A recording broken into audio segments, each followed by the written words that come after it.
My friends, before there were arguments, there was astonishment. Before philosophers built their towers of words, before scientists peered through their lenses, there was a man looking up at the sky and saying, "Good heavens!" And he meant it. The first chapter of Genesis is not a treatise, but a trumpet.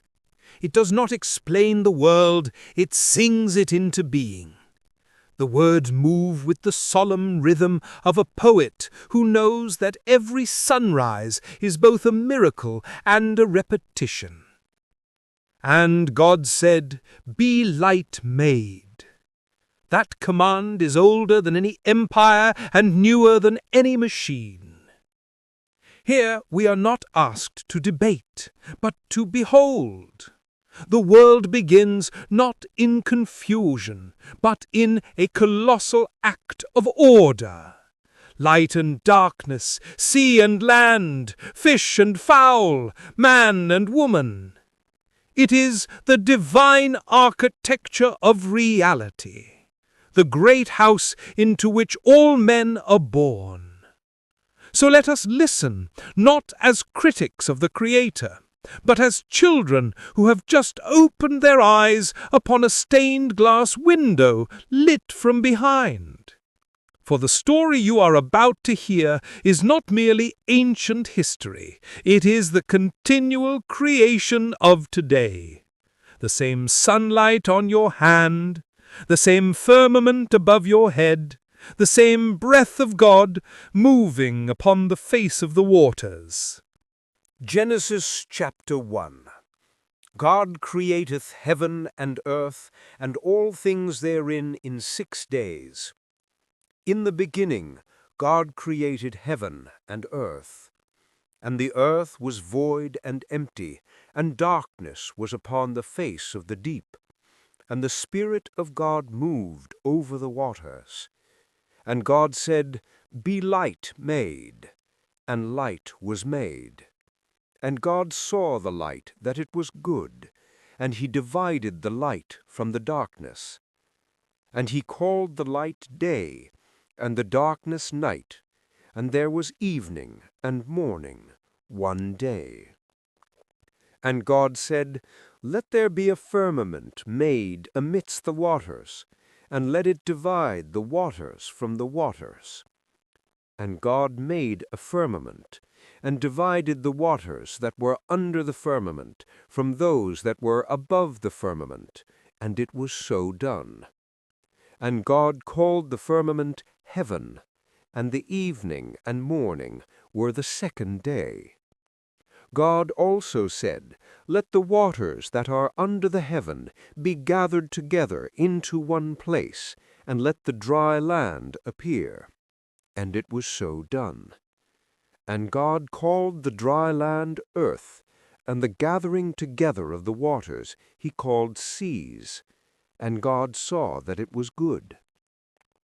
And he said, "Let the earth bring forth green herb, and such as may seed, and the fruit tree yielding fruit after its kind, which may have seed in itself upon the earth."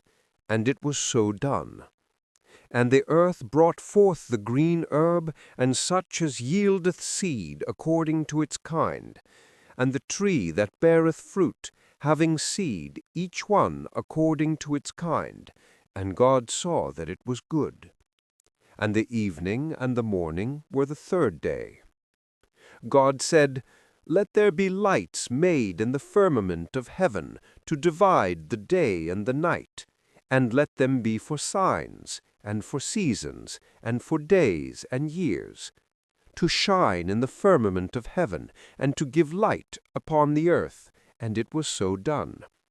And God made 2 great lights, a greater light to rule the day, and a lesser light to rule the night, and the stars.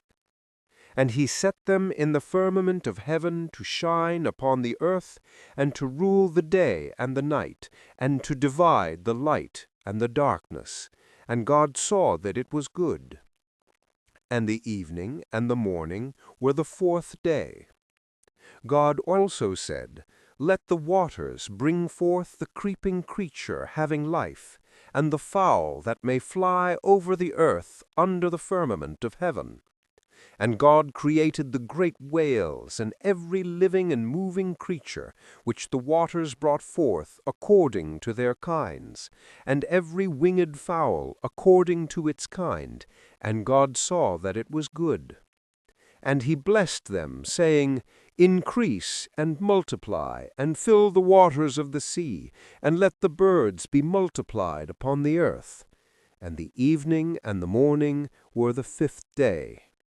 And God said, "Let the earth bring forth the living creature in its kind, cattle and creeping things and beasts of the earth according to their kinds."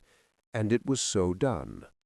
And God made the beasts of the earth according to their kinds, and cattle, and everything that creepeth on the earth after its kind.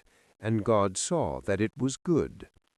And he said, "Let us make man to our image and likeness, and let him have dominion over the fishes of the sea, and the fowls of the air, and the beasts, and the whole earth, and every creeping creature that moveth upon the earth."